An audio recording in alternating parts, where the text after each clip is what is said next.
Good evening, everyone, and welcome back to our seventh reading. Technically, the sixth book of the Gallic War, the seventh stream. We are nearing our 2-month anniversary of our Wednesday night readings, teaching the world about Julius Caesar and the conquests of Gaul in all of their glory. Last time, if you all remember, we talked about the great betrayal of the Gallic king Ambiorix. And Ambiorix, who had been favored and rewarded by Caesar, chose to ambush a wintering legion, technically a legion and a half, and despite the fact that their legate surrendered and tried to ask for the lives of his men, he butchered the legate and slaughtered the rest of the Roman men, and very, very few escaped. Those who did escape managed to make it to the camp of Titus Labienus, and from there, Ambiorix's men teamed up with the Nervi, and they marched against Quintus Cicero, the younger brother of the orator Marcus Cicero. However, unlike Sabinus and Cotta, Cicero was not to be fooled, he was not to be deceived, and he held out in a heroic manner against the combined might of the Nervi, the Eburones, and other tribes, until a message made it out to Caesar, and Caesar was able to come to his aid. Now, Caesar was, of course, vastly outnumbered by the Nervi host. This was all happening in winter, remember, so Caesar was forced to go to the aid of Cicero without his usual army and supplies. But Caesar managed to trick the larger army into to attacking his small camp and surrounding it, only for themselves to be pushed back by the Romans once they burst out through the gates and completely routed. It was probably the greatest comeback of the Gallic campaign so far. And so that brings us to Book 6. The year is 701 by the Roman calendar, AUC 701. By our calendar, the year is 53 BC. The consuls for this year are listed as Gnaeus Domitius Calvinus and Marcus Valerius Messala. And this book is titled The Second Crossing of the Rhine, The Ethnology of Gaul and Germany, The Search for Ambiorix, The Invasion of the Sugambri. So just like last time, there are a lot of topics. However, in a departure from Caesar's previous ratings, he will spend a good amount of time talking about Gallic and German culture of the time, which provides us a fantastic first-person account of the peoples, their mannerisms, their culture, their technology. And I hope you all enjoy it as much as I do. Because even though there are some similarities between the Gauls and the Germans, there are even more differences that will become pronounced. So let's dive right into it. Part 1. Caesar says, for a number of reasons, Caesar foresaw disturbances in Gaul on a larger scale, so he decided to hold a levy through his legates Marcus Silanus, Gaius Anticius Reginus, and Titus Sextius. As proconsul, Pompey was staying behind in Rome, despite the fact that he had command of an army, for the sake of the Republic.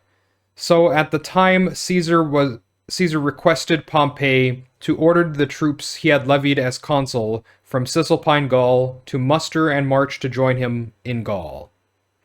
Caesar believed that it was vital for the future, in order to match Gaul's opinion of her capabilities, that Italy should appear to possess extensive resources, sufficient in fact not only to repair quickly any setback suffered in the course of a campaign, but also to reinforce her army still further. When Pompey had satisfied his obligation both to the Republic and to his friendship with Caesar, the latter's legates swiftly concluded the levy. And before the winter was over, 3 legions had been formed and brought to him in Gaul, and he had replaced the number of cohorts lost by Sabinus twice over. His speed and strength of numbers proved clearly what the resources and military organization of the Roman people could achieve. After the death of Indutio Maris, which we described, the Treveri transferred supreme rule to his kinsmen, who did not give up seeking support from their German neighbors and promising them money. After failing to persuade those nearby, they tested the will of those further off and found a number of states. The swearing of an oath fixed their confederacy, and they exchanged hostages as a guarantee for the money. They joined forces with Ambiorix in a league of alliance. After Caesar learned of this, he saw war being prepared on every side. The Nervi, the Ottawa-Tuki, and Menapi, together with all the Germans on this side of the Rhine, were in arms. The Senones did not come when he commanded them, and were taking counsel with the Carnutes and neighboring states, while frequent embassies from the Treveri were urging the Germans to support them. Then he decided he must consider war, and quickly. Thus winter was not yet over when Caesar assembled his 4 nearest legions and suddenly headed for the land of the Nervi. Before they could either muster or flee, he had seized a large number of men and cattle and turned them over to his soldiers as booty, and then ravaged the fields. He forced them to surrender and give hostages. This business was quickly concluded, and afterwards he led his legions back to winter quarters. In early spring, he called an assembly of Gaul, as was his practice. All the Gauls, except for the Senones, Carnutes, and Treveri, arrived. He therefore judged that this moment marked the beginning of war, and of their defection.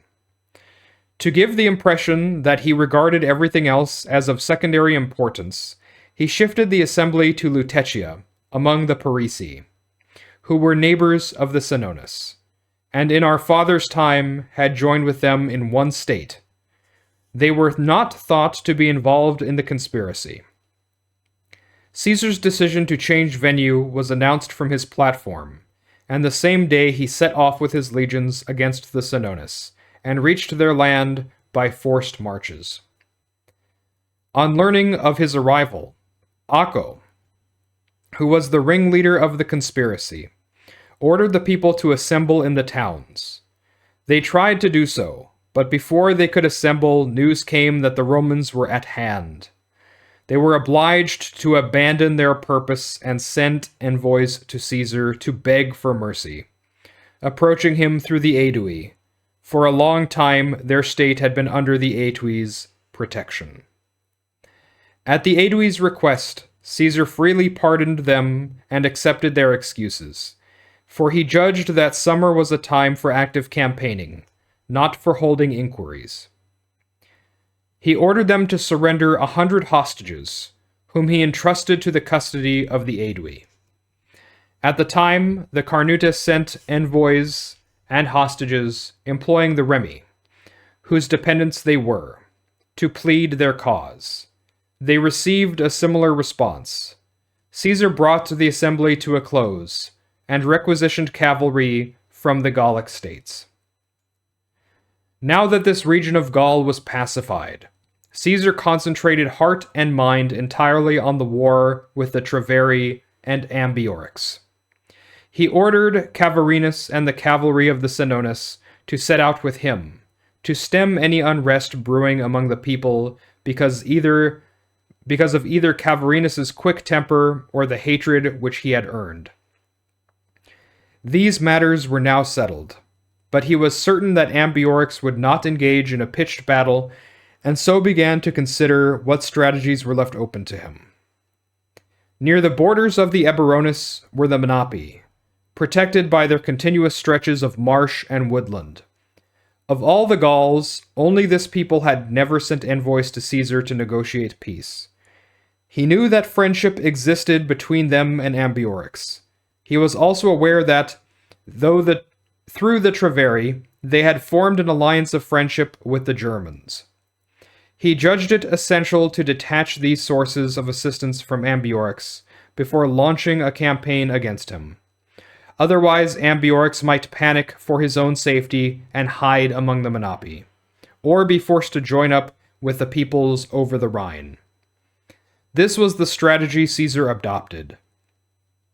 He sent the whole army's baggage to Labienus, among the Treveri, and ordered 2 legions to set out and join him. Caesar himself set out for the territory of the Menapii, leading 5 legions now unencumbered by baggage. The Menapii did not muster a force, but relied on the protection offered by their geographical location. They fled into the woods and marshes, and took their property with them. Caesar divided his force with his legate Gaius Fabius and quaestor Marcus Crassus, quickly constructed causeways over the marshes, and advanced in 3 divisions, setting fire to buildings and settlements, and seizing a large number of cattle and people. These actions compelled the Menapii to send him envoys to sue for peace. He accepted their hostages and assured them that he would count them among his enemies if they received Ambiorix or his legates within their borders. These matters settled, Caesar left Commius the Atrebatian and some cavalry as a guard among the Menapii, and then set off against the Treveri. While Caesar was dealing with this situation, the Treveri had mustered a large force of infantry and cavalry and were making ready to attack Labienus and his single legion, which had wintered in their territory. By now they were no more than 2 days' journey away from him, when they discovered that two legions sent by Caesar had arrived. They pitched camp 14 miles off and decided to await German reinforcements. Labienus discovered the enemy's plan and hoped that their rashness would bring about some opportunity for engagement.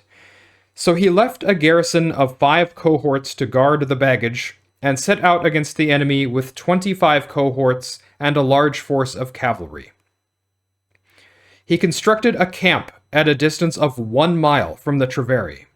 Between Labienus and the enemy was a river, difficult to ford and with steep banks. He himself had no intention of crossing it, and did not expect the enemy to do so either, for their hope of seeing the reinforcements was increasing daily. At a council, Labienus made a public declaration. Since the Germans were rumored to be on their way, he would not put his own and the army's fortunes at risk, but at dawn the next day he would strike camp and move out. This news was speedily reported to the enemy, for among so many Gallic cavalrymen, native, feeling compelled, at least some of them, to support the Gallic cause. By night, Labienus summoned the military tribunes and senior centurions and set out his strategy. To encourage the enemy to suspect a panic, he gave orders that a camp should be struck with more uproar and upheaval than is customary for the Roman people. By this means he created the impression that their departure was a flight. So close were the 2 camps that before dawn these movements were reported by scouts to the enemy. When the rear of our column had scarcely marched outside the camp's defenses, the Gauls began to spur each other on, not to let the booty they hoped for slip from their grasp. Now that the Romans were in a panic, they reasoned, it would take too long to wait for German reinforcements, and their sense of dignity did not allow them to hesitate about attacking such a small army, especially one fleeing and struggling with baggage, with their substantial force. Without delay, they crossed the river and engaged in combat on disadvantageous ground. Labienus anticipated what would happen, and to lure them all across the river, he kept up the same pretense of marching away and calmly continued his progress. Then he sent the baggage on a little way ahead, and piled it on a mound. "Soldiers," he said, "you have the chance you have been looking for. You have the enemy on difficult and uneven ground. Now show the same courage under my leadership as you have often shown to our commander, Caesar. Imagine that he is present and looking on in person." He ordered the standards to be turned to face the enemy, and the men to form up for battle. Then he sent a few squadrons of cavalry to guard the baggage, and posted the rest of the cavalry on the flanks. The war cry went up, and our men quickly threw their javelins at the enemy, who, contrary to their expectation, saw men they thought were running away, instead marching towards them and on the attack. Not only did they fail to withstand this onslaught, at the first charge they scattered in flight and made for the nearby woods. Labienus pursued them with all his cavalry, killed many, and captured a considerable number. A few days later, he received back the allegiance of the Treveri. When the Germans who were on their way with reinforcements heard of the flight of the Treveri, they returned home. The kinsmen of Indutio Maris, who had started the conspiracy, accompanied them as they departed from that people. Leadership and rule was handed over to Cingetorix, who, as we showed, remained loyal from the beginning. When Caesar arrived among the Treveri from the Menapi, he decided for two reasons to cross the Rhine. The first was that the Germans had sent reinforcements against him to the Treveri. The second was to prevent Ambiorix finding refuge among them. Following this decision, he decided to construct a bridge a short way upstream from where he had previously taken the army across. Now that the method of construction was established and well known, the task was completed, thanks to the strenuous efforts of the soldiers within a few days. Caesar left a strong garrison at the bridge among the Treveri to stop them causing sudden disturbances, and took the rest of his troops and the cavalry across. The Ubi had previously given him hostages, and surrendered to him. To justify themselves, they sent Caesar envoys who were to explain that no reinforcements had been sent from their state to the Treveri, nor had they broken their word. They begged and pleaded with him to spare them, and not to let a blanket hatred of Germans result in the innocent paying the penalty for the guilty. If he wanted more hostages, they promised to provide them. Caesar heard their explanation and learned that the reinforcements had been sent by the Suebi. He accepted the Ubi's excuse and made careful inquiries as to the route of entry to the land of the Suebi. Meanwhile, after a few days, the Ubi informed Caesar that the Suebi were mustering all their forces at a single location, and declaring to the peoples under their rule that they must send infantry and cavalry reinforcements. Once this was made known, Caesar secured the corn supply and selected a suitable place for a camp. He ordered the Ubi to bring their cattle and all their property from the fields into the towns, in the hope that the Suebi, who were ignorant barbarians, would be affected by the lack of food supplies, and so could be drawn into fighting on unequal terms. He told them to send scouts to the Suebi at frequent intervals to find out what they were doing. They carried out his orders, and after a few days' interval, reported back. Once reliable news of the Roman army arrived, all the Suebi, with all their own forces and the allied forces which they had mustered, had retreated deep into their most distant territory.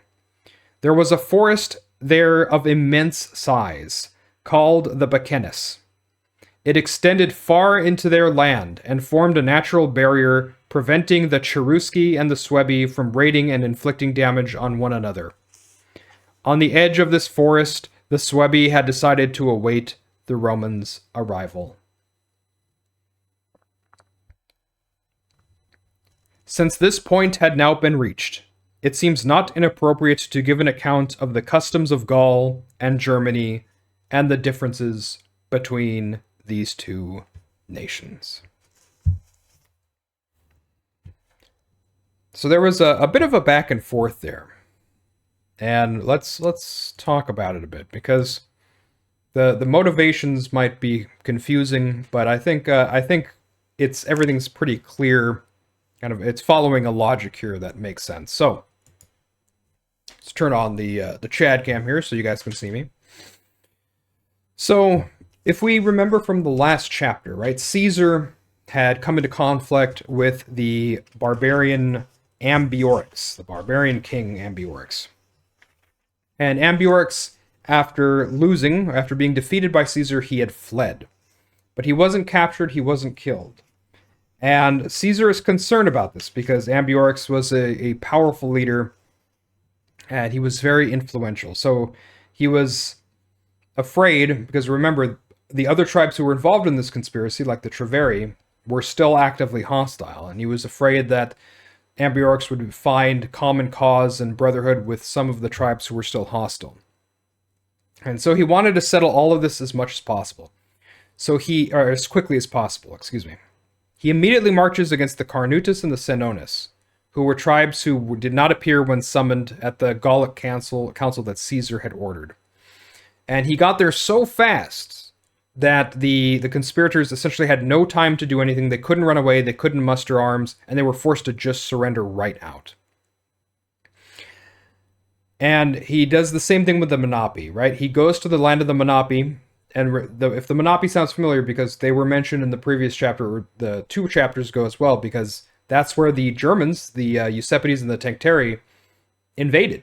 They were in Menapii territory, and they came across the Rhine, and they completely sacked and wiped out a lot of Menapii cities. So you can kind of see the juxtaposition here in relationships. You have Rome, Gaul, and Germany. And Gaul is fighting both at the same time, because they're in between the two. But not all the tribes, and not all equally. So the Menapii were fighting the Germans, but they're also fighting the Romans. And of course, some of them say, well, we have more in common with the Germans than we do with the Romans. We remember they're part of the Belgae, and Belgae are the furthest from civilization. And so they naturally tend more towards their Germanic kin almost, and they prefer the Germans rather than the Romans, where if you have tribes like the Aedui, or the Allobroges, or any of the southern tribes who are closer to Italy, or the Mediterranean, Massalia, the Greek cities, they're probably more friendly with the Romans. Why? Because they've been influenced by the Mediterranean culture. They have cities, they have their own reading and writing at this point. They're probably closer and more dependent on the Romans militarily at this point as well. So you can see it's not all one nation doing all one plan here. It's a bunch of small tribes taking their own actions, and their allegiances often depend where they are geographically. So there's that. Caesar crosses the Rhine again. And he does this, he mentions, partly because reinforcements were coming from the Germans to the Treveri, whom Labienus defeated. And I just want to also mention that this is probably the 5th or 6th time that the Gauls have been absolutely baited into attacking a Roman position because the Romans are pretending to be scared and running away, or they're pretending to show a panic or a small force, and the Gauls every single time they're getting baited into it. They're just like, oh dude, they're running away. Now strike while the iron is hot, attack them. And every time this happens, they get completely wiped out. So they just can't catch a break. It's sad. So Caesar crosses the Rhine. The Ubi were the Germanic tribe who were allied with them. They say, hey, it wasn't us. Hashtag not all Germs. Caesar's like, okay, I believe you. Just tell me who it was. Tell me where they came from. And they point at the Suebi, which Caesar, of course, he believes. He's like, yeah, that makes sense. That was Ariovistus' tribe, remember? And so he sets off for the Suebi, but the Suebi run away. They've gathered all their forces. They gathered the forces from their allies. But once they hear of all the Romans coming, they said, you know what, forget it, we'll retreat. And so now here we are. Caesar is in Germany, and now he's going to take some time to discuss culture and religion and all the things about Germany and Gaul. And this is, I think, the battles are very interesting. Caesar's strategy is very interesting. But the fact that he takes the time to describe the differences between the Germans and the Gauls and how they act and what they're likely to do and what they practice is incredible here. And he includes this in his account, in his commentary. So let's read them. Let's read what he has to say. about these people. All right. Caesar says, in Gaul, there are factions, not only in every state and every village and district, but practically in each individual household as well. The leaders of these factions are the men who, in the Gauls' judgment, are thought to have the greatest authority. The conclusion of all actions and councils is referred to their decision and judgment. And so it seems for this reason to be a long-established rule that no ordinary citizen should go without assistance against a man of higher rank and influence.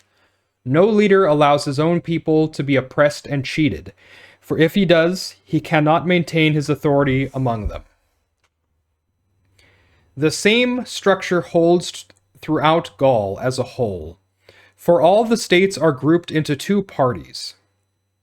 When Caesar came to Gaul, the Aedui were the leaders of one faction, and the Sequani the leaders of the other. From ancient times, the Aedui had possessed the highest authority, and their dependents were very numerous. So when the Sequani became less strong in themselves, they made an alliance with Ariovistus and the Germans, and persuaded them on to their side by means of great expenditure and promises. Then they fought a number of successful battles, and, once all the Aeduan aristocracy were dead, they so surpassed the Aedui in power as to win a large number of their dependents and accept the sons of their leaders as hostages, forcing these men to swear publicly that they would never plot against the Sequani.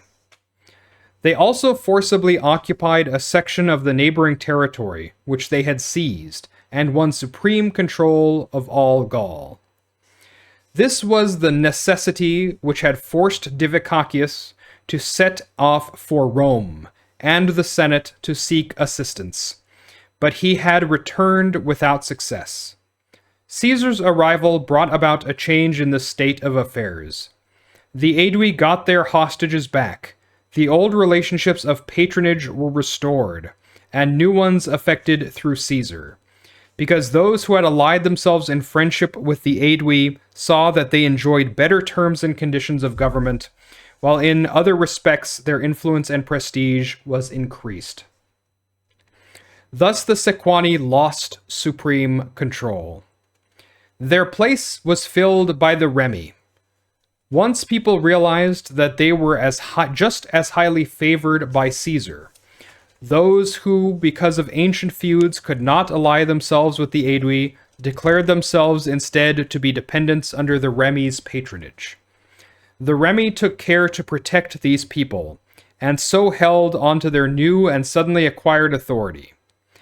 At that time, the state of affairs was such that the Aedui were considered by far the most important leaders, while the Remi came second in prestige.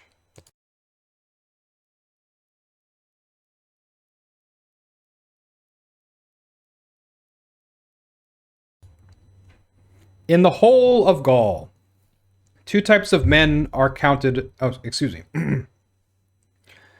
In the whole of Gaul, two types of men are counted as being of worth and distinction. The ordinary people are considered almost as slaves.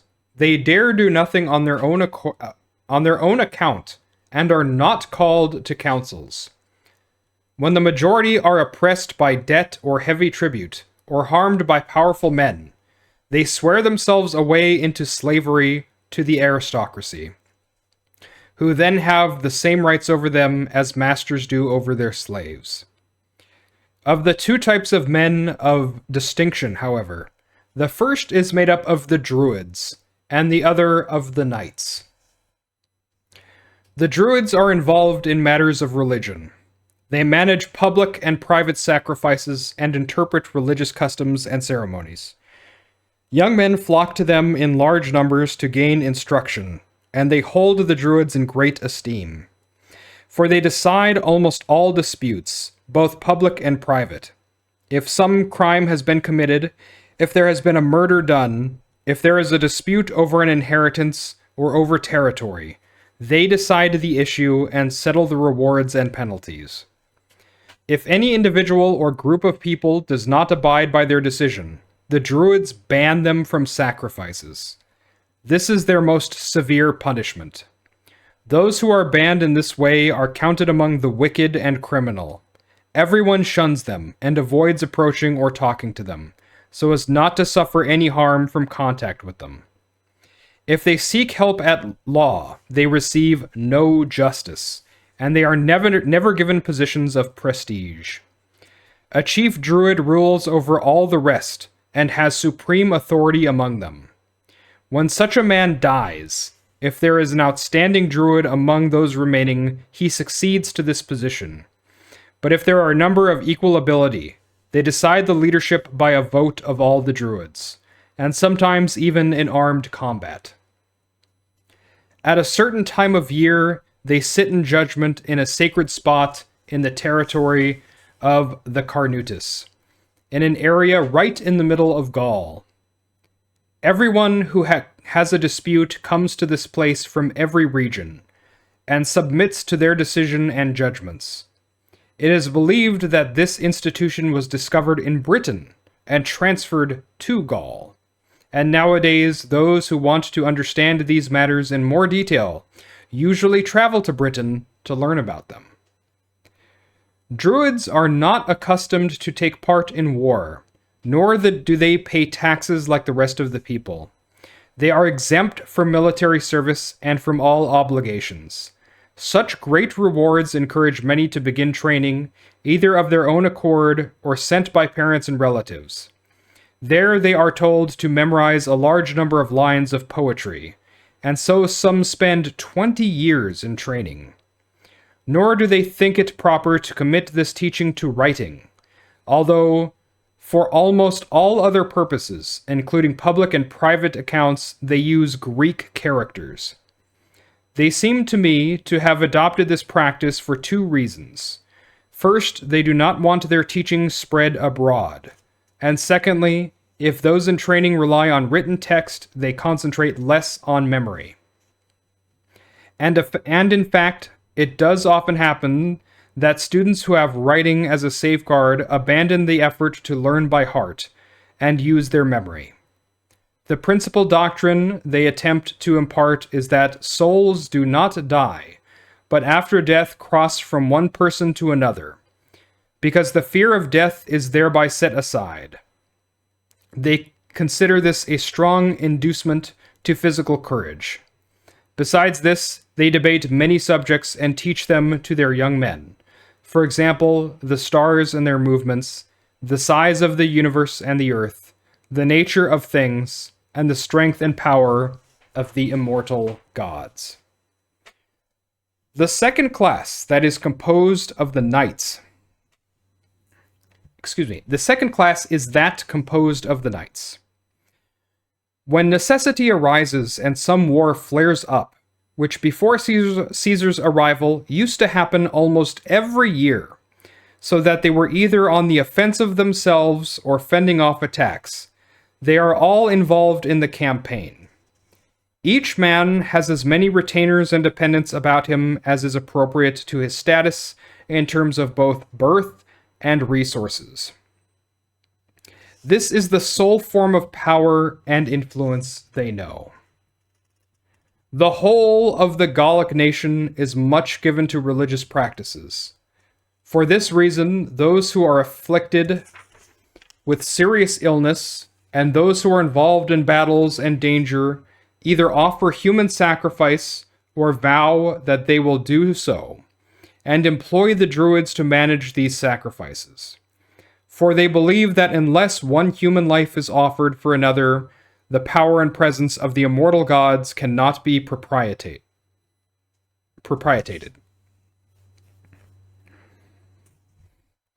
They also hold state sacrifices of a similar kind. Some of them use huge images of the gods, and fill their limbs, which are woven from wicker, with living people. When these images are set on fire, the people inside are engulfed in flames and killed.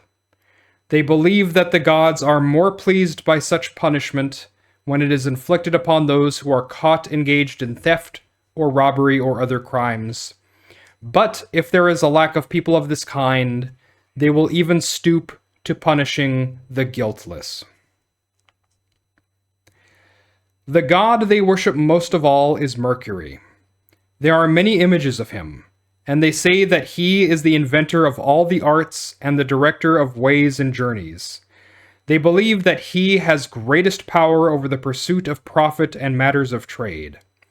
After him, they worship Apollo, Mars, Jupiter, and Minerva. They have practically the same views about gods as other peoples do. Apollo wards off disease, Minerva imparts the principles of craft skills, Jupiter wields power over the heavens, and Mars controls wars. When they have decided to engage in battle, it is to Mars that they will dedicate most of what they may take in the fight. When victorious, they sacrifice the animals they have captured and gather all the rest of the spoils in one place. In many states, one may see the mounds made of such objects in holy places, and rarely does it happen that anyone defies the bounds of religion and dares to hide away his spoils at home, or steal them away once they are placed on the mound. The most serious penalty, including torture, is set down for such behavior.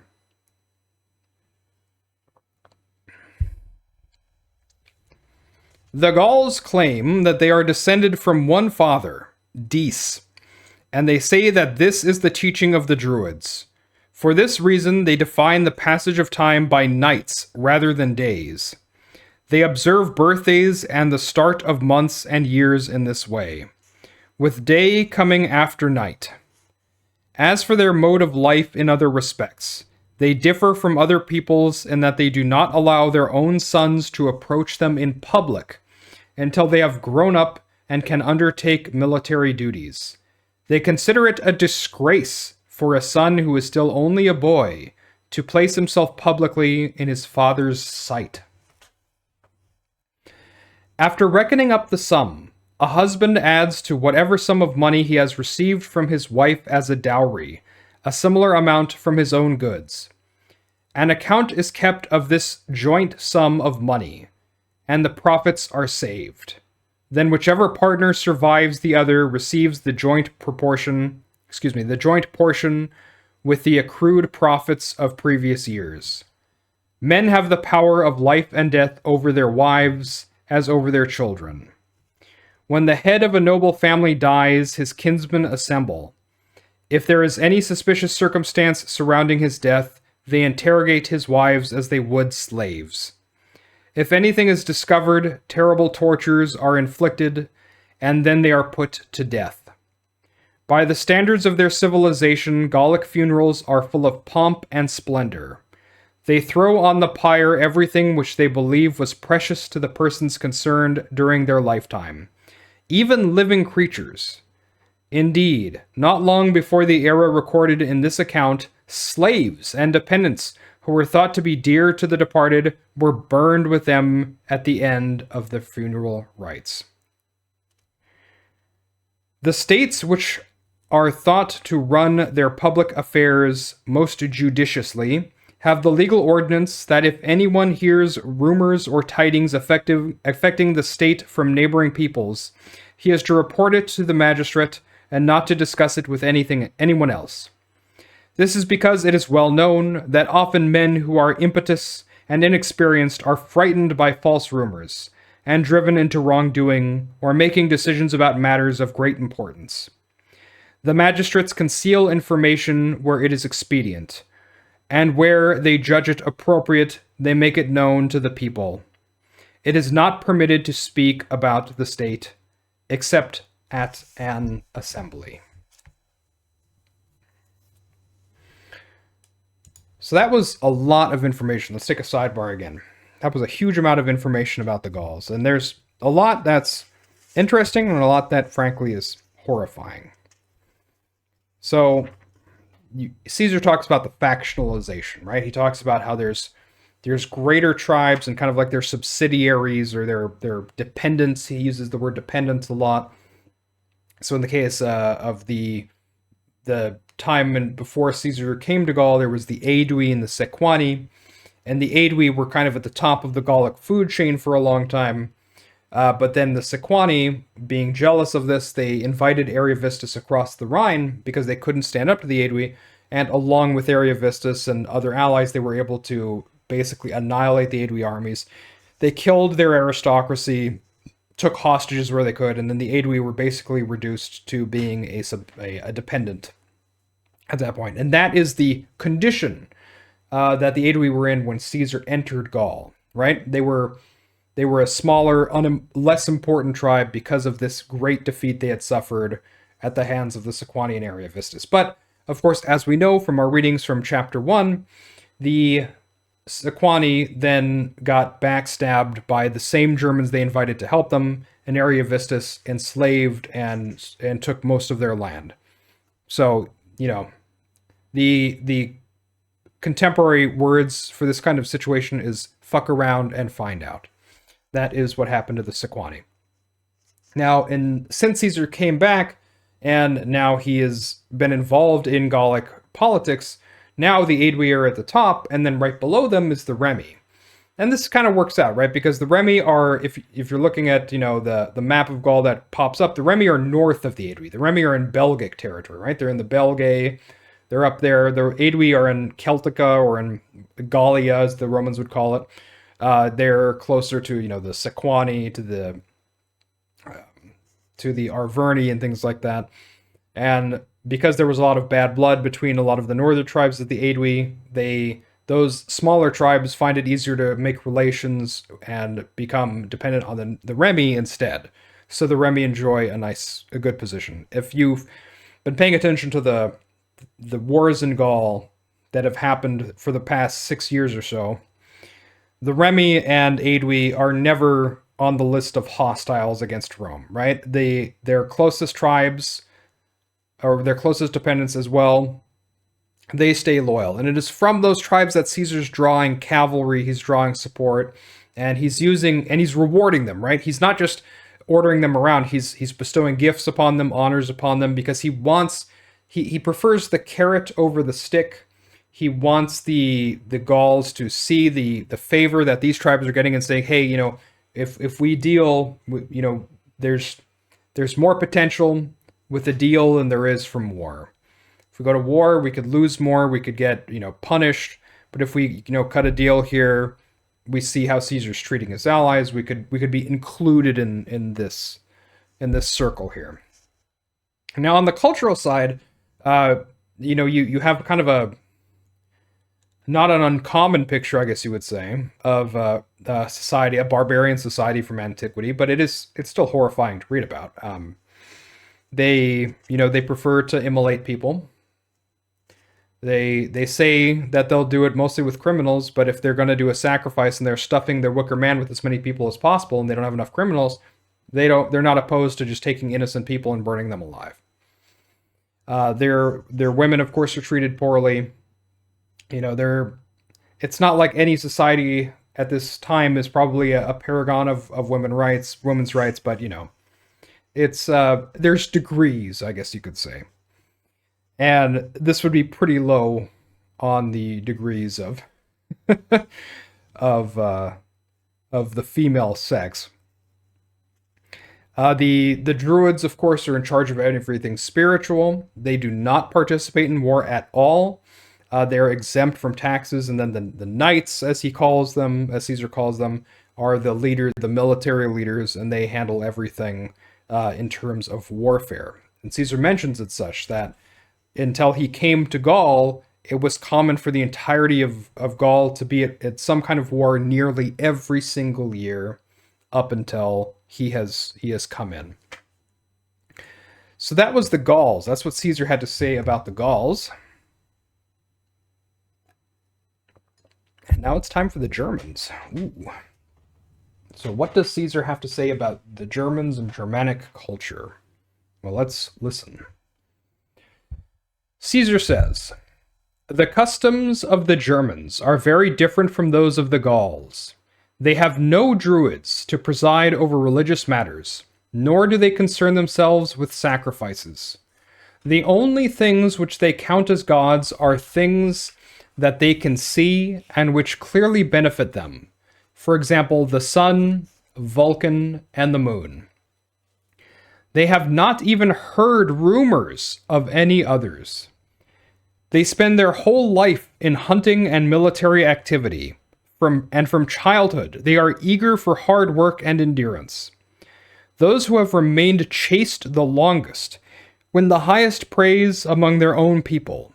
Some believe that it makes them taller, others that it gives them great strength and determination. They consider it a matter for shame to have sexual intercourse with a woman before reaching the age of 20. Nor does the matter allow for concealment, for both sexes mingle together when they wash themselves in the rivers, and also they wear hides and skins which offer very little protection, leaving most of the body naked.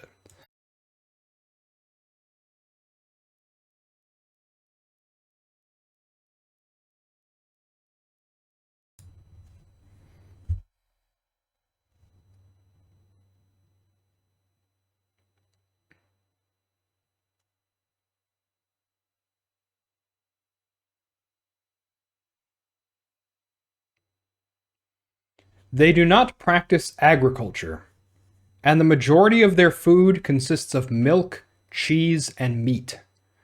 No one possesses a fixed area of land or estates of his own. Rather, every year, the magistrates and leading citizens assign each family and clan who have joined forces a tract of land of an appropriate size and location. Then, after a year, they oblige these men to move on. They cite many reasons for this practice: to prevent people either being ensnared by continuous habit and adopting agriculture in place of their enthusiasm for war, or trying to obtain large estates, the strong driving the weak out of their properties, or building too carefully with the intention of avoiding extreme cold and heat, or to stop the desire for money springing up. For from this arise factions and dissent. Or, finally, to keep the ordinary people content, since each man can see that his own possessions are equal to those of the men in power. The highest praise among the German states goes to those who ravage their borders and so maintain the widest unpopulated area around themselves. They think it a true mark of bravery to drive neighboring peoples from their land and force them to make way, so no one dares to dwell nearby. At the same time, they think that this will make them safer by removing the threat of unexpected invasion. In warfare, either when a state wards off attack or when it goes on the offensive, magistrates are chosen to head a campaign and so have the power over life and death. They have no overall magistrates in peacetime, but the leaders of individual districts and settlements dispense justice among their own people and settle disputes. There is no discredit attached to acts of robbery which take place outside the borders of each state. In fact, they claim that these take place to train their young men and reduce their laziness. And besides, when one of the leaders states at an assembly that he will take command, and those who wish to support him must declare themselves, then the men who approve him and his cause rise up, pledge their assistance, and win praise from the people. Any who pledge assistance but then do not support him are considered deserters and traitors, and their word is distrusted in every respect from then on. They consider it wrong to violate the obligations of hospitality. They protect their guests from harm, whatever the reason for their presence among them, and treat them as sacrosanct. They open all their houses to such guests and share their food with them. There was a time when the Gauls were more courageous than the Germans, and took offensive military action against them.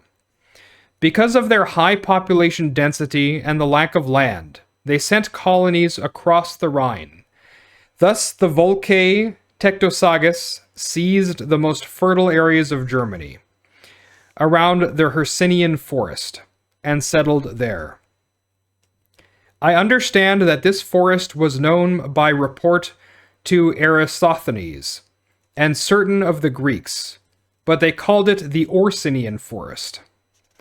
This people still dwells in the same territory to this day and has a fine reputation for justice and military glory.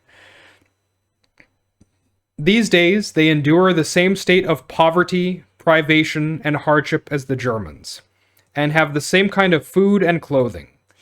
The Gauls, on the other hand, live close to the province and are familiar with imported goods, and this entails an abundant supply of items both luxurious and functional.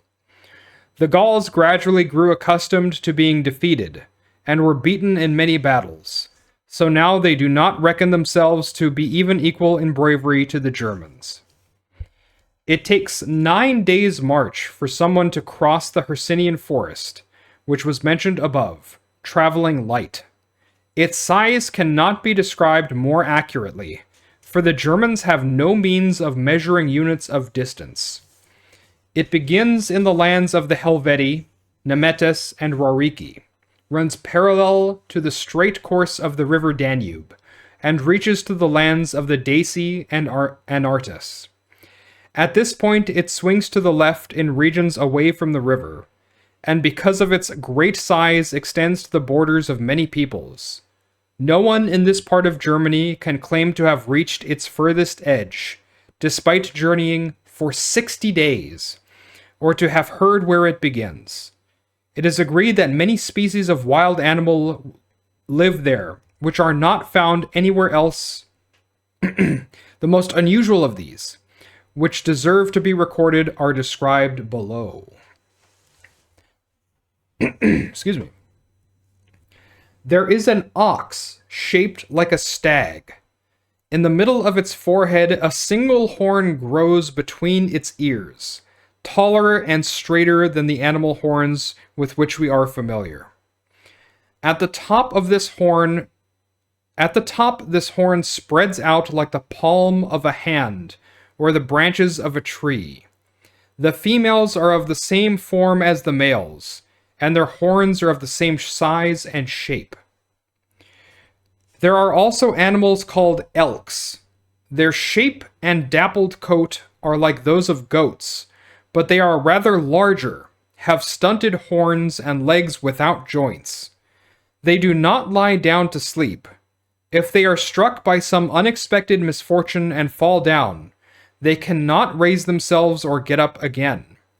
They use trees as couches, leaning against them to secure a modicum of repose, and so taking their rest. When hunters track their spoor and find their customary resting place, they either weaken the base of the trees there by digging the earth around from under them, or they cut through them. Thus the impression is given that the trees are still standing. When the elks lean against the trees as usual, their weight knocks them over. Elk and tree fall down together. A third species of animal is the wild ox. They are slightly smaller than elephants, and in appearance, color, and shape, they resemble bulls. They are extremely fierce and swift-footed, and attack people and animals on sight. The Germans carefully trap them in pits, then slaughter them. Such tasks make the young German men tough, and this type of hunting gives them training. Those who kill the most wild oxen display the horns in public as a proof, which wins them considerable acclaim. The oxen cannot grow accustomed to people, or become tame, even if they are caught when young. The size, appearance, and shape of their horns are very different from the horns of our own cattle. These horns are much prized. The Germans give them a rim of silver and use them as drinking vessels at magnificent feasts. Wow. So, it's now you have kind of a knowledge, right? You have knowledge of Germans, Gauls, and of course Romans. And it's almost like in the same period of time, right? In the same period of time, in the same geographic era, because we're talking Europe, right? Everybody, you look at a map of Europe today, you're thinking, yeah, this is the same general area. You see three societies at completely different stages of development. The Germans are, at least for the most part, are not even an agrarian people. We're not even talking about people who have great farmlands or structures. They don't, at least Caesar says, they don't have units of measurement. They don't have writing. The gods they worship are the gods that they can see, right? So like the sun, the moon, Vulcan, so fire. These are the gods they have. They don't have a kind of the caste system that the Gauls have. So where the Gauls had druids and knights and slaves, and there's kind of an ordered part of their society, the Germans have none of this. They do not have druids. And an interesting part of this is Caesar says that the idea for a druid isn't actually Gallic. He said they imported it from Britain. Druids were initially a British thing. The native inhabitants of Britain used druids. And the adoption of the Druidic faith went south. And Caesar mentions that, Druids who seek to learn more about their faith actually will travel across the English Channel into Britain and to study and learn from Druids, the OG Druids, you might say. But the Germans, none of this applies. They have basically almost a communist society. They move every single year. No one really owns anything. Each year, the magistrate says, okay, you guys get that land, you move over there. You guys who are over there, you're going to move over here, and we're going to take turns moving here, and we're all going to have the same amount of stuff. And you can see what your neighbors have at all times. In fact, you lived where they used to live, and they live where you used to live, so everyone kind of has an idea. And so when they make war, they're trying, he mentions that they're trying to make this swath of uninhabited territory to separate themselves from other people. That's the goal, right? They create this huge desert. They create a desert and call it peace. Yeah, that's the Germans, not the Romans. But no, that's the goal, right? They're just saying, hey, we're just going to get as much space as we can. We're going to create this huge empty area, and it's going to act as a buffer. Caesar mentions that there's Germany is uncharted. It's mystical, right? There's a forest, and people have traveled for 60 days into this forest and not come out the other side. No one knows where it goes. What is east of Germany? What kind of peoples are there? Cultures there? It's a very mysterious idea. Even the animals, right? He spends a few pages that I just read to you guys talking about. It sounds like reindeer is what he was describing for the first one, and then wild ox, maybe a moose. I think he said elks. They're not jointed in the knees, so they can't lie down. And I think it's actually hilarious how the Germans capture these. They find where the trees that they use to like prop themselves up again, and then they sabotage the trees. So when the elks come back to lie down and rest, they fall down and they can't get back up, and the Germans just kill them. It's like, geez, I guess this is like the easiest hunt ever. You track them, you sabotage their bed, and then it's like, I've fallen and I can't get up. Good job, Germans. And then you have the Romans, who are at the top of the totem pole here societally in terms of civilization, right? You have a very advanced form of government with a highly ordered society with laws determining each things, with a philosophy advancing and a great integration with the Greeks, and a highly advanced religion that incorporates other religions into it. There's an idea of freedom. There's an idea of rights. There's kind of for all we talk about the popularis and the optimatus and the kind of the civil wars and that all the conflict that springs up. That's a mark of civilization in and of itself, right? The Germans don't even have this. They're extremely primitive, and in some ways there's kind of almost a charm to it, right?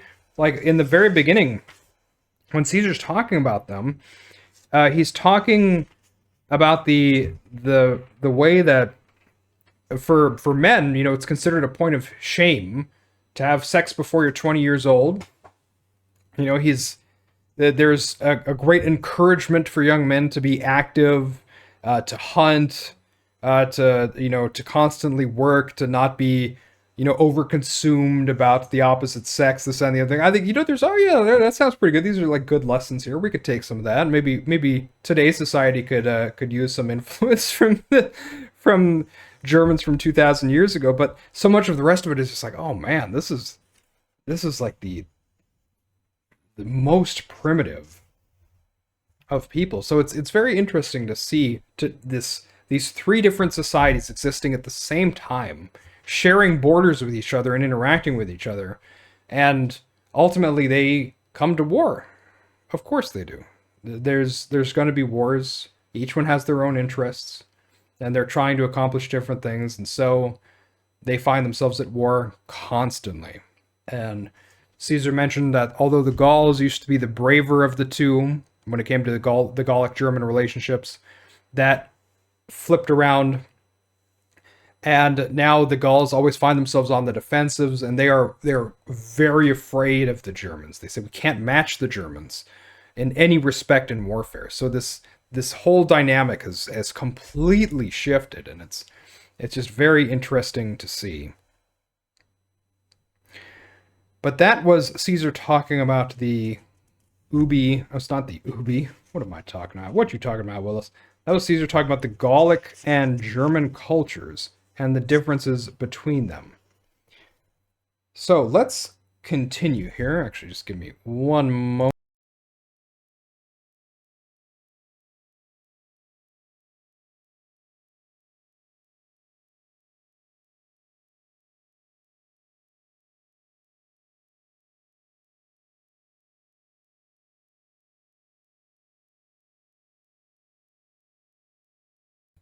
I don't know why I was wearing my hoodie in there, but I was getting so hot, so I took it off.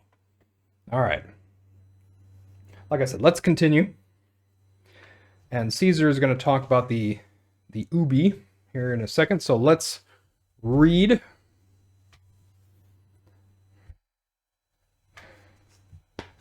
That's right. I muted it. I muted it. I didn't want you to hear me taking off my dusty ass hoodie. We're back. All right. Let's continue. Once Caesar learned from the Ubian scouts that the Suebi had retreated to the forest, he became anxious about the corn supply, because, as we explained above, the Germans hardly practice agriculture. So he decided not to proceed further. Nonetheless, to prevent the barbarians losing all fear of his return, and to hold up their reinforcements, he withdrew his army and broke up a 200-foot length of the bridge, and at its farthest end, which touched the bank in the territory of the Ubi. At the Gallic end of the bridge, he set a 4-story tower and stationed a garrison of 12 cohorts to guard the bridge. He fortified the post with strong defenses. He put the young Gaius Volcatius Tullus in charge of the station and garrison. When the corn began to ripen, Caesar set off for the campaign against Ambiorix through the Ardennes forest. This forest is the largest in Gaul, and stretches from the banks of the Rhine and the land of the Treveri to the Nervi. It is more than 460 miles across. Caesar sent Lucius Minucius Bacillus ahead with all the cavalry, to see if he could gain any advantage by marching swiftly and seizing an opportune moment. He told Bacillus to forbid the lighting of fires in camp, so as to prevent any early warning of his approach, and said that he would follow up at once. Bacillus did as he was ordered. Contrary to everyone's expectation, the march was quickly completed, and he caught many of the people off guard and still in the fields. Acting on their information, he made straight for Ambiorix himself, at the spot where he was said to be with a few of his cavalry. Fortune is indeed powerful in all things, and especially in military affairs, for it was by purest chance that he came upon Ambiorix while he was off guard and unprepared. The first people knew of Basilis's arrival was when they saw it. They heard no report or tidings of it. It was equally the operation of fortune that after all his military equipment had been seized and his horses and carriages captured, Ambiorix himself escaped death. This happened because the building was surrounded by trees, as are most Gallic dwellings. To avoid the heat, they usually look for sites close to the woods and rivers, and in such a confined space his friends and comrades held off the assault of our cavalry for a time. During the fight, one of his men set him on a horse, and the woods closed over the fugitive. In this way, fortune played a part in bringing Ambiorix into danger and in allowing him also to escape. It is a moot point whether it was deliberate that Ambiorix did not assemble his forces because he decided not to give battle, or whether he was barred and prevented from doing so by lack of time and the unexpected arrival of our cavalry, and believed that the rest of our army was following behind. It is certain, however, that he sent messengers throughout the land, with orders that each man should look out for himself. Some of his men escaped into the Ardennes, others into the long stretches of marshland. Those who were close to the ocean hid themselves in areas in which the tides tend to turn into islands. Many left their own borders and entrusted themselves and their property to total strangers. Catavolcus, who was king over half the Eburones, and who had joined in this strategy with Ambiorix, was now an old man. He could not endure the effort of either war or exile, and denounced Ambiorix with curses for initiating the plot. Then he killed himself by eating from the yew, a tree which is very widespread in Gaul and Germany. The Segni and Cordrusi, who are to be counted among the German people and who live between the Eburones and the Treveri, sent envoys to Caesar to beg him not to consider them among the number of his enemies, or to judge all the Germans on this side of the Rhine to be united in a common purpose. They had never considered war. They had never sent reinforcements to Ambiorix. Caesar investigated the problem by interrogating prisoners, and gave orders that if any of the Eburones had fled to these people, and were now gathered there, they must be returned to him. If they did as he ordered, he stated that he would not invade their territory. Then he divided his force in 3, and took the heavy baggage of all the legions to Aduatuca. This was the name of a stronghold, practically in the center of the territory of the Eburones, where Sabinus and Cotta had settled for the winter. It's a big motorcycle outside, you guys can probably hear. There it goes. Caesar approved its site for a number of reasons, and in particular because of the defense works which constructed in the previous year were still whole, which would spare the efforts of his soldiers. He left the 14th Legion, which was one of the 3 so recently enrolled from Italy, to guard the baggage. He put Quintus Tullius Cicero in charge of this legion and of the camp, and assigned him 200 cavalry. After dividing up the army, Caesar ordered Titus Labienus to take 3 legions and set out toward the ocean, to the regions which bordered the lands of the Menapii. He sent Gaius Trebonius with an equal number of legions to devastate the region bordering the lands of the Aduatuci. He himself decided to take the remaining 3 legions and march to the river Scheldt, which flows into the Meuse, and to the farthest reaches of the Ardennes, for he was receiving reports that Ambiorix had headed there with a few cavalry. At his departure, Caesar declared that he would return after 7 days, on the day when he knew the corn ration was due for the legion which was left behind as a garrison. He urged Labienus and Trebonius to return on that day if they were able to do so without harming the national interest, so that they could discuss their plans, scrutinize the enemy's strategy, and give a fresh impetus to the campaign. As we explained above, there was no distinct force, no stronghold, no garrison to defend itself in arms. Rather, the whole population was widely scattered. Each one of them had taken up a position wherever some secluded valley, wooded location, or impenetrable marsh provided any hope of safety or defense. These places were familiar to the people living nearby. Thus, it was a matter of requiring considerable care not to protect the army as a whole, for no danger could befall a united force at the hands of a frightened and scattered men, but to keep the individual soldiers safe. This problem, however, did to some extent affect the safety of the whole army, for the desire for booty lured large numbers of them farther afield, while the woods with their strange and hidden tracks prevented them from marching in close formation. If Caesar wanted an end of the business and the execution of a race of criminals, he must send out more troops of men and disperse the soldiers more widely. If, on the other hand, he wanted his maniples to remain in formation, as the established and customary tactics of the Roman army required, the actual locality would act as protection for the barbarians and certain individuals among them who were daring enough to set up secret ambushes and encircle scattered Roman soldiers. So far as was possible in such difficult situations, what could be anticipated with care was anticipated. Caesar preferred to overlook a chance to inflict injury, even though everyone's heart was burning for revenge, rather than inflict it, but to do some harm to his soldiers in the process.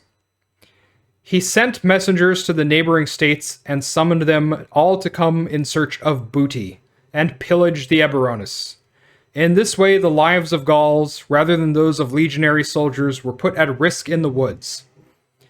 At the same time, once this host had surrounded them, the race and name of the Eburones would be wiped out as punishment for their crime.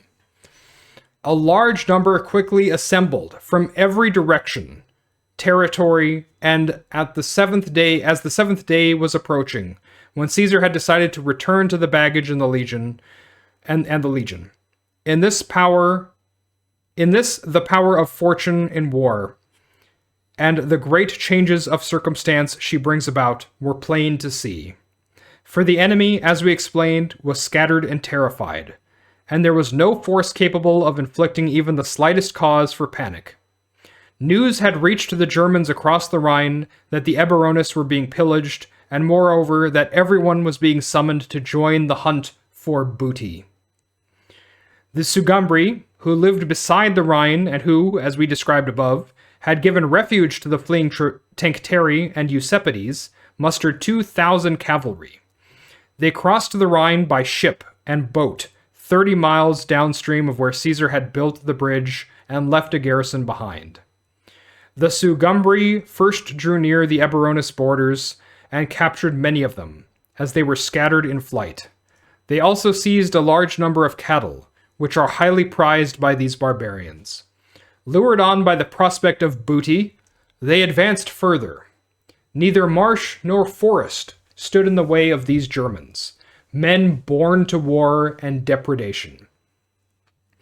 They asked their prisoners where Caesar was to be found, and learned that he had advanced further, and that his whole army had left. Then one of the prisoners said, "Why are you setting off in pursuit of wretched and scanty loot, when you now have the chance of extreme good fortune? Within 3 hours you can reach Aduatuca, where the Roman army has gathered all its riches. The garrison is so small it cannot even man the wall, and no one dares to venture outside the defenses." Once this expectation opened up, the Germans left the plunder they had already taken in a hidden place and made for Aduatuca, following their guide, the very man whose information had led to this discovery. Throughout all the preceding days, Quintus Cicero had been extremely careful to keep the soldiers in camp, as Caesar had instructed. He had not even permitted any of the orderlies to go outside the defenses. On the 7th day, however, he gave up hope that Caesar would keep his word about the number of days he would be gone, for he heard that Caesar had advanced further, yet no news reached him of his return. At the same time, Cicero began to be disturbed by the soldiers saying that, inasmuch as no one was permitted to leave camp, his persistence in waiting there virtually amounted to a siege. Moreover, since 9 legions and a cavalry force were on the offensive, while the enemy was scattered and practically wiped out, he did not anticipate that a serious misfortune could occur within 3 miles of the camp. So he sent 5 cohorts to the nearest fields to fetch corn. There was nothing between the cornfields and the camp, but a single hill. Several of the legionaries had been left behind sick, about 300 of them, who by then had regained their health, were sent out together in a separate detachment. Once permission was granted, there went with them a company of orderlies and a large number of pack horses, which had been left behind at camp. At this critical moment, the German cavalry chanced to arrive, and straight away, keeping the same course by which they had come, tried to invade the camp through the main gate. Because the trees were in the way on that side, they were not observed until they were actually approaching the camp, with the result that the traitors who were encamped under the rampart had no chance to withdraw. Our men, caught unawares by this unexpected event, were thrown into confusion, and the cohort on guard barely withstood the first assault. The enemy poured around the other sides of the camp, looking for ways in.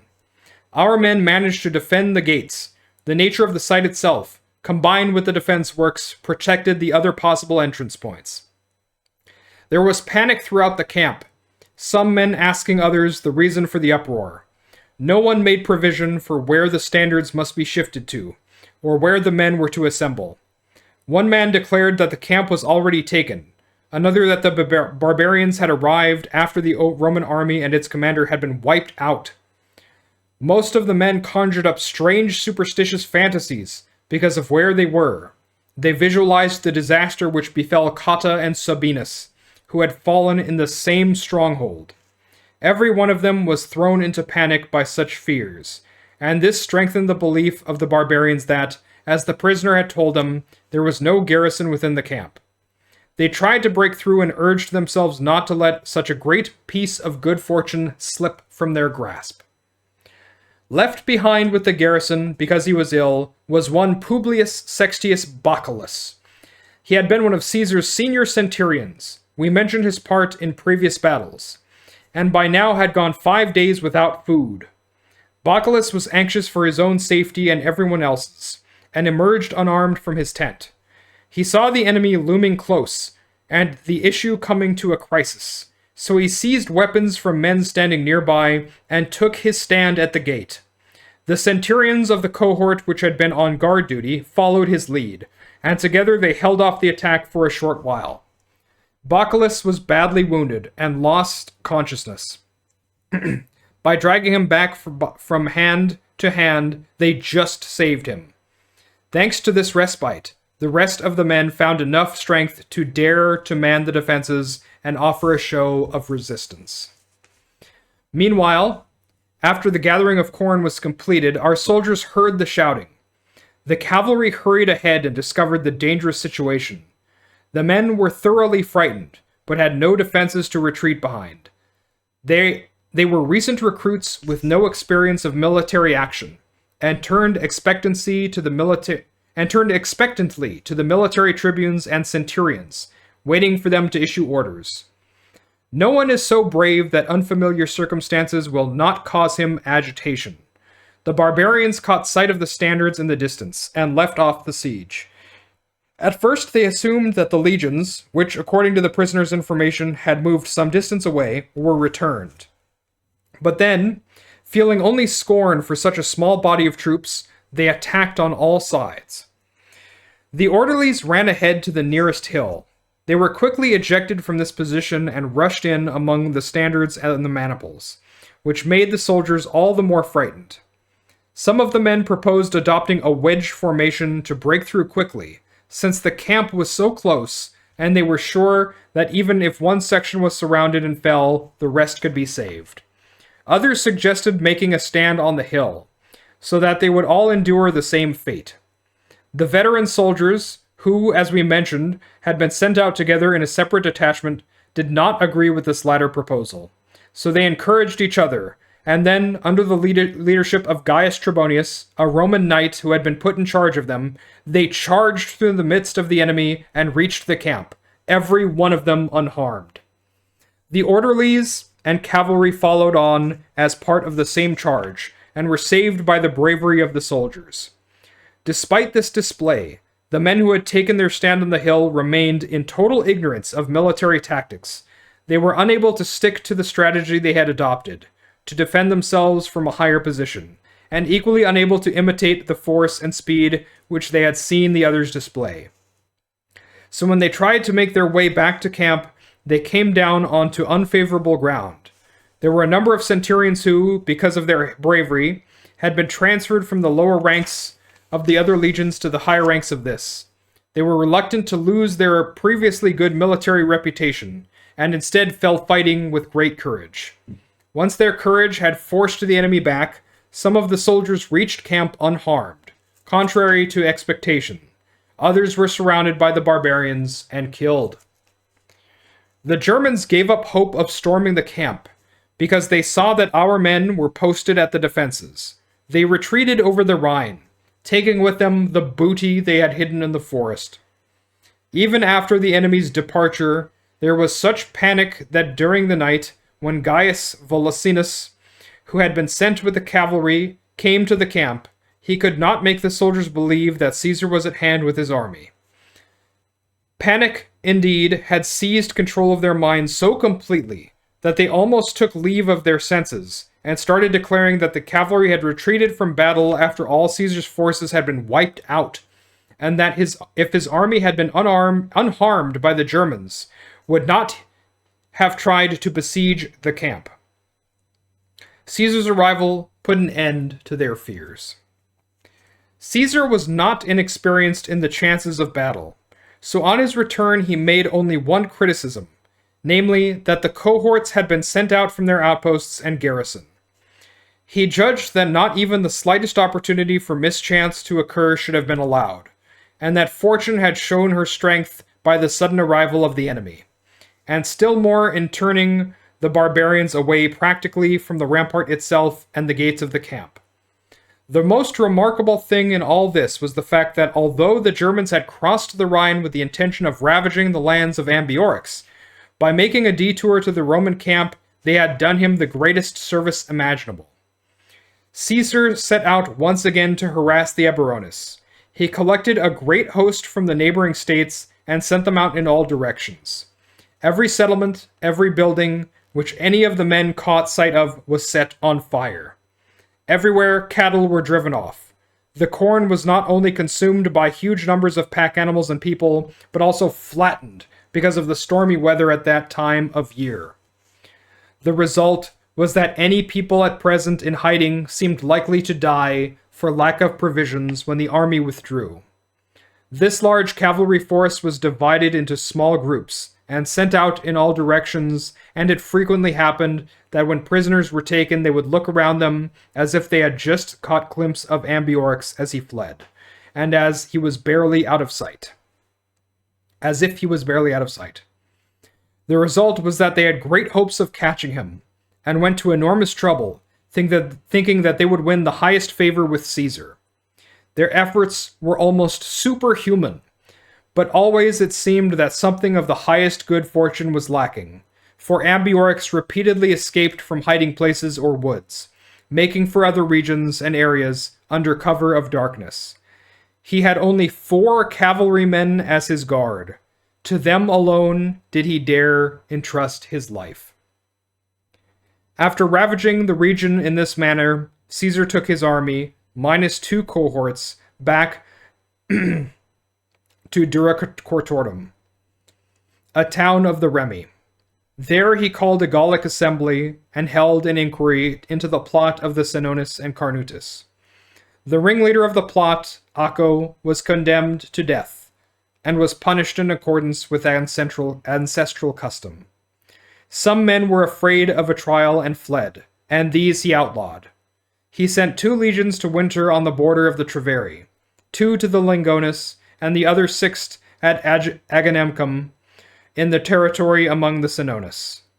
When he had ensured the army supply of corn, he set out for Italy to hold the usual assizes. And so ends Book 6. The hunt for Ambiorix has ended, and the traitor has escaped. It was interesting to see Caesar's thought process here when it comes to hunting down the Eburones, specifically Ambiorix. He wants to keep his men in formation. But because the forests are deep, and because the areas in which the Eburones and potentially Ambiorix are hiding are so far away, he can't really keep his men in formation, because the same men who are supposed to be staying in formation are kind of getting lured in. They're like, hey, maybe we can catch Ambiorix. Maybe we can get some property. Maybe we can get some booty. And so they'll try to push further into the deep parts of the woods, and they'll get ambushed and killed. So Caesar comes up with an idea. He says, hey, why don't we tell all the other Gauls, and even the Germans, that we're letting them have a bonanza in the land of the Eburones. He says, look, the Eburones betrayed us. They killed 15 cohorts worth of men. They betrayed their word. Their land is forfeit. They are, from now on, a non-entity. They're a non-tribe. Steve, thank you for the brain. And because of this, he, instead of using his own legionaries to try to hunt down Ambiorix and put them at risk, he gets the Gauls to do it for him. So he gets the other tribes to go in the Germans too, to lure them across the Rhine so that they can go hunt and seize property of the Eburones to try to find Ambiorix without putting his own men at risk. Now, one of the Germans who does this, the Sugumbri, unfortunately, they get informed about Caesar's baggage caravan and his camp that's lightly defended, and they turn on the Romans instead, and they try to attack them, but that gets repulsed, as we see. What's up, Lost My Track? Jumper! Yeah, we got everybody coming in at the same time. Right as I'm about to finish, too. So, that was the year 53 BC, that's it. And what does that mean? Well, that means that we are in Book 7, 52 BC. This is the 7th book. Technically, it's the last that Caesar wrote. It is not the last, however. And this is, by the Roman calendar, the year 702, AUC, excuse me. And the consul for this year, there's only one consul, and it's Pompey. That's right. The title of this chapter is very short. It is just called Vercingetorix and the Great Revolt. This is what we're going to be talking about next week. But unlike the previous chapters, so from every Wednesday when we've been doing this, we've been doing one chapter a week. And so we've done 6. Today was the 6th. The 7th book in the Gallic War is about 4 times as long as any one of those chapters. So we're going to have to divide this up into about 3 different sessions. And so we're going to be focusing mainly on these 3 sections, the three events that really summed up the last push of the Gauls for their freedom, or rather for their anti-Roman stature. That's going to be, first, the siege of Avaricum, which was kind of the most grueling and worst siege of the war. Next will be the siege of Gergovia. And finally is the very famous siege, the siege of Alesia. So everyone knows Alesia. That's the siege where Caesar built 2 walls around the city. One to encircle the city and trap them in, and then one around his own army to protect them from the Gallic reinforcements that were coming from the outside. So that was Alesia. But Avaricum and Gergovia deserve a lot of study as well. So all of Gaul will be in an uproar, and that's what we're going to be doing next Wednesday. So, until then, like I said, tomorrow there will be no stream. We're not going to be doing our Caesar 3 stream tomorrow. I'm going to be out of town. I'm going to be down in Kobe. And Our next stream then will be the day after tomorrow. So we're going to be going back to our normal daytime streams, which are going to be Caesar 3. And we'll also be doing some Dungeons and Dragons stuff. We'll be doing some Rome-themed Dungeons and Dragons, so you guys can hang out for that one. And then next week, Wednesday, we'll continue on with our Gallic, or Garlic War, as the chat calls it now sometimes, the Garlic War here, and read more about Caesar's conquests in Gaul.